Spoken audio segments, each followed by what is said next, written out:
রাষ্ট্রপতির ক্ষমার বিষয়ে আলোচনা করেছিলাম। আগে তো এটা ব্যক্তির একান্তভাবে রাষ্ট্রপতি এককভাবে যা ইচ্ছা তাই করতে পারতেন, এবং আমাদের কাছে খুবই কিছু খারাপ উদাহরণ সৃষ্টি ছিল। চিহ্নিত শীর্ষ সন্ত্রাসী হিসাবে কোনো গভর্নমেন্ট যাদেরকে চিহ্নিত করেছে, আমাদের রাষ্ট্রপতিদের কেউ কেউ তাদেরকেও ক্ষমা করে দিয়েছেন। এখানে আমরা একটা রেস্ট্রিকশন আনার চেষ্টা করেছি টু এনশিওর দি জাস্টিসকে নিশ্চিত করার জন্য, এবং ক্ষমার ফাঁকে যেন কোনো দুর্বৃত্ত বা কোনো দাগি খুনি আসামি এখান থেকে ছাড়া পেয়ে না যায়। তো আমাদের কমিশন চিফ তো আজকে বলেছেন যে সেজন্য একটা বডি করা হয়েছে, এবং সেই বডির সুপারিশক্রমে রাষ্ট্রপতি ক্ষমা করতে পারবেন। কোন কোন ক্রাইটেরিয়ায় এই কমিটি সুপারিশ করবে তার একটা বিস্তারিত তালিকাও করা হয়েছে, যে এইসব ক্রাইটেরিয়া মেনটেন করবে। তো রিয়াজ ভাই একটা পয়েন্ট আজকের আলোচনার সিদ্ধান্ত একটু মিস করে গেছে নিঃসন্দেহে। সেটা হচ্ছে আজকে নতুন একটা কথা আমরা যোগ করেছি, জামাত ইসলামীর পক্ষ থেকে এটা আমরা যোগ করেছি, পরে সকলেই সাথে একমত হয়েছে যে রাষ্ট্রপতি বা কমিটি ওই সকল বিষয়ে যেটা রাষ্ট্রের সাথে রিলেটেড বা কমন অপরাধ আছে সেগুলো সুপারিশ করতে পারবে, কিন্তু ব্যক্তিগতভাবে কোনো অপরাধের এগেনস্টে যদি কোনো শাস্তি হয়, যেমন কারো পিতাকে কেউ হত্যা করবে, এই হত্যাকাণ্ডের বিচার হয়েছে তার ফাঁসি, এই ফাঁসিটা ইচ্ছা করলে কমিটি এবং রাষ্ট্রপতি এককভাবে ক্ষমা করতে পারবে না। সেখানে আমরা বলেছি যারা ক্ষতিগ্রস্ত পরিবার তাদের এখানে কনসেন্ট লাগবে। সুতরাং কনসেন্ট কেন লাগবে? কারণ একজনের পিতা খুন হয়েছে, আরেকজন তো মাফ করার ইখতিয়ার রাখে না, এটাকে একেবারেই পার্সোনাল। তো কিন্তু তাকে কনসেন্ট করে যদি অনুমতি নিয়ে সে রাজি হয় তার এটা পারবে। তো এটা আমরা কেন করলাম? এক হচ্ছে ইনসাফের বরখেলাপ, তাদের কনসার্ন না করে দাও। দুই হচ্ছে আমরা আমাদের ব্যক্তিগত আমরা দেখেছি অনেকে একটি পর্যায়ে এসে একটা সমঝোতা আসতে চায় কম্পেনসেশনের মাধ্যমে, টাকা দিয়ে হোক অন্য দিয়ে হোক, তারা একটু বেনিফিট করতে চায়। তো সেই প্রভিশনটা আমরা রেখেছি।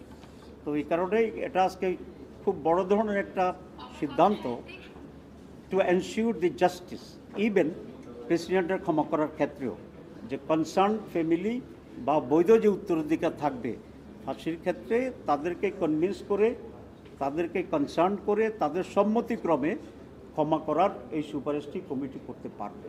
তো এটা আমি বলছি it's a very new dimension, এবং জাস্টিস এনশিওর করার জন্য ক্ষমার ক্ষেত্রেও এটা একটা উল্লেখযোগ্য মাইল ফলক হিসেবে থাকবে।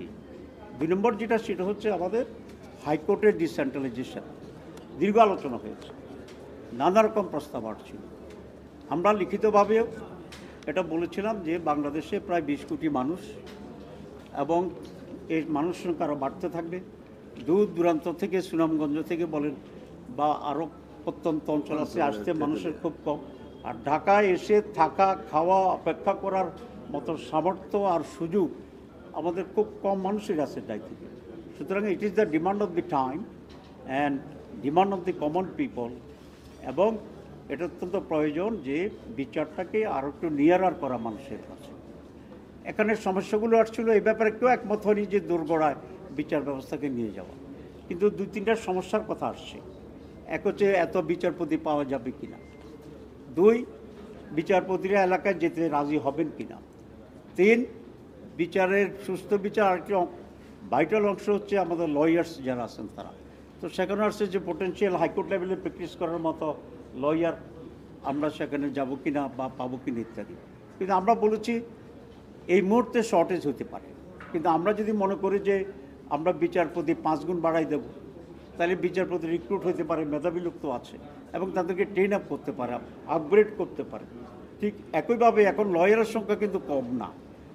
একজন বলছেন যে কক্সবাজারে 100 লয়ার আছে সিনিয়র, যারা মাঝে মধ্যে এসে সুপ্রিম কোর্টে হাইকোর্ট প্র্যাকটিস অলরেডি করেন। তো কোর্টটা যদি আরও অ্যাভেলেবল হয় তারা সেখানে করবেন, আরও কনসেন্ট্রেট করবেন, এবং গভর্নমেন্টের উচিত মেধাবী লোকদেরকে বিচারপতি নিয়োগ করে যথার্থ দেশে এবং বিদেশে ট্রেনিংয়ের ব্যবস্থা করা। সেই জন্য আমরা বলেছি বাজেট বৃদ্ধি করেন, বেশি বিচারপতি নিয়োগ করেন, তার ট্রেন আপ করেন, এফিসিয়েন্সি ডেভেলপ করেন, এবং একইভাবে আমাদের লয়ার্স যারা আছে তারাও যদি দেখে যে এলাকায় গিয়ে তারা যথাযথ প্র্যাকটিস করতে পারছে, অ্যাটলিস্ট তাদের মেধাকে তারা কাজে লাগাতে পারছে। I am not concern with the money on all this things. মেধাও কাজে লাগার মতো যদি ব্যবস্থা থাকে, তাইলে ডাক্তাররা যে আগে যেত না, একটা অভিযোগ ছিল না যে ডাক্তাররা যায় না এলাকা, এখন তো যাচ্ছে ডাক্তাররা। কারণ রাষ্ট্র যদি সেভাবে এনভায়রনমেন্ট তৈরি করে তাহলে যে যেখানে দরকার সেটা যাবে, এটা আমরা আর্গুম দিয়েছি।